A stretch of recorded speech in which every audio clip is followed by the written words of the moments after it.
Hello guys, magandang araw sa inyo. Ngayong araw ay dito tayo sa fishing spot sa Nazareth. Dito sa island kung minsan guys, kapag nagpi-fishing kami, merong pagkakataon na kapag nandito na kami sa fishing spot, ay bigla na lang umuulan. Kaya kung minsan pag nangyari yon, ay hindi na natutuloy ang aming pagpi-fishing. Dito nga guys ay nagsiset up ako ng malaking hook. Dahil dito sa fishing spot namin ngayon ay medyo malakas yung alon. Dahil nga kapag gantong malakas ang alon, ay gustong gusto itong puntahan ng mga tree valley. Kaya kung minsan dito sa fishing spot, ay nakakahuli kami ng mga nangihinain dito na tree valley. Roy, ano yan? Pating yan? Maganda yan, maganda. Uy! Maganda yan. Ayan na. Nakita ko yung ano. Ay, maganda. Uy! Nice. Nice catch. Tree valley agad. Ayos. Ila nung ano, kukunin, ano ka na dapat eh. Kala ko kanina, ano eh. Ay, Kala ko pati nga. Ngayon nga guys, ay medyo nabubuhayan kami. Dahil nakabuhay naman agad yung kasama ko ng huli na tree valley. Ang masarap na luto dito ay sinigang na talakitok. Pero kung trip niyo naman itong iprito, ay pwede rin naman. buena mano agad. Tanggal. Wala lang, hindi bumili.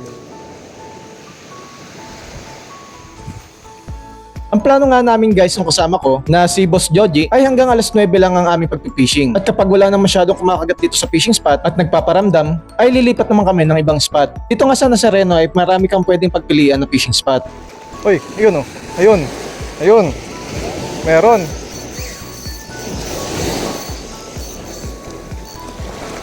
Sinabit na. Lapo yun. Sa oras na to guys ay naghihintayan kami ng lapu-lapu. Pag ganito nga ang nangyari guys, kailangan mong maghintay. At wag mong ibibigay ang iyong line sa isda. Dahil maaari siya makakuha ng buwelo para makasiksik ulit siya sa kanyang lungga. Ayun. Ayan, yan, yan. Ay, lumabas na. Ayun, lapo. Ang laki na ng lapo rito ah. Malaki na. Good size na yung mga lapo. Nice. Lumabas din. Buhay pa. Good size na lapo. Parang tinutotoo yata. Eh, Hindi na mag-ano. Diyan mag-aanap ng mariligin. yun. Lapad oh. Dito naman tayo guys sa kabilang side. Yun, medyo malayo-layo yung ano natin. Yung floater. Kailangan dito alisto. Kasi biglang tinatago ng lapula. Ayun, ayun. Yun, fish yun guys. Yun. Oy. Wala na. Naputol guys. Pinutol ng lapo. Lapo yun. Rest back, rest back. Naputulan tayo eh. Sa pagpipishing pala guys ay marami kang pwedeng matutunan, lalo na sa pag-timing ng panahon o tamang diskarte. Dahil kami dito kapag magpipishing ay tinitignan muna namin ang hugis ng buwan sa gabi. Dahil kapag full moon ay maaaring kaunti lang ang inyong magiging huli. Dahil sa gabi kapag full moon ay maaaring nakakain na ang mga isda. Bigyan mo ako ng magandang laban pare. May pating dito. Ayun oh, lapit oh. Ang amo ng pating, ang lapit lang sa akin. Ayun oh. Diyan ka lang. Huwag ka mga agaw ng huli namin. Ayun oh. Lapit lang oh. Pwede nang dakmain. Bumalik. Oh.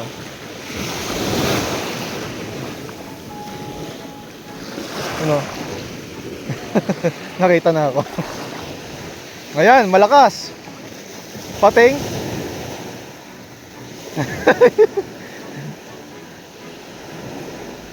Ay, ayan. Pating.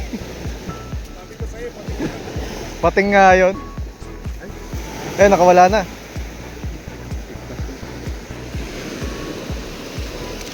Nakapigtas na. Ay, wala. Nakawala na. Paglipas nga ng ilang oras ay lumipat na kami ng fishing spot. Lumipat naman kami rito sa Nazareth. Saint Nazareth. Ito nga sa lugar ng Nazareno, ang madalas nga namin ng huli rito ay lapu-lapu. At kung minsan ay makakahuli ka rin ng three-tailed wrasse. At kung sa swerte ay makakahuli ka dito ng talakitok na nanginginain. Pero kung mamalasin, ito ang iyong mahuhuli. Noy. Fish on. Hoy. Hoy. Hoy. Hoy. Yung makulit na ano, trigger fish.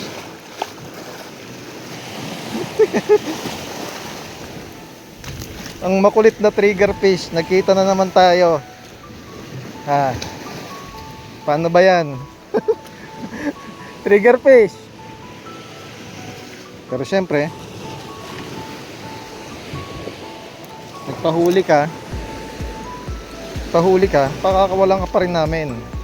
Pero sana doon ka na sa malayo, ha. Sa malayo ka na, ha. Naiintindihan mo? Yun. Aswang. Ay, lapo. Sa malapit lang.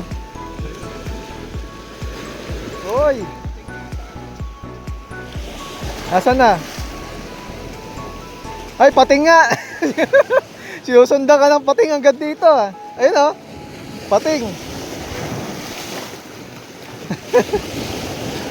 Hanggang dito sumusunod.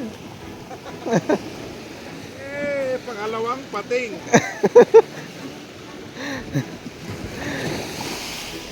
May pangkunot na sana.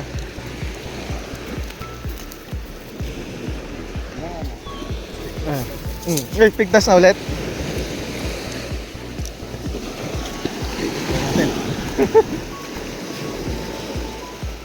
Diyan ka na. Ang usapan nga namin ng kasama ko ay hanggang alas 9 lang kami dito. Pero sa mga oras na to ay inabot na kami ng 10:30 dito ng umaga. Minsan talaga kapag nalilibang ka sa pagpipishing ay hindi mo na mapapansin ang oras. Come on, fishy. Oy. Ano to, lapo? Oy, lapo. Lapo, guys. Oy, mas malaki to. Giant lapo. Oy, muntik pa. May huli? Sa ganda nga ng panahon ngayon guys, hindi na namin namalayan na kasama ko ang oras. At inabot na nga kami ng tanghali dito sa fishing spot. Pero syempre guys, kung nagustuhan nyo yung mga ganitong video, ay pakisubscribe naman. At pakipollow na rin ako sa aking Facebook page para maging updated ka sa mga susunod ko pang mga video. At hanggang dito na lang ang video na to. Maraming salamat sa panonood and God bless. Ayun, mga nahuli namin, 4 na lapo, tsaka isang talakitok. Ayos din. Yes guys.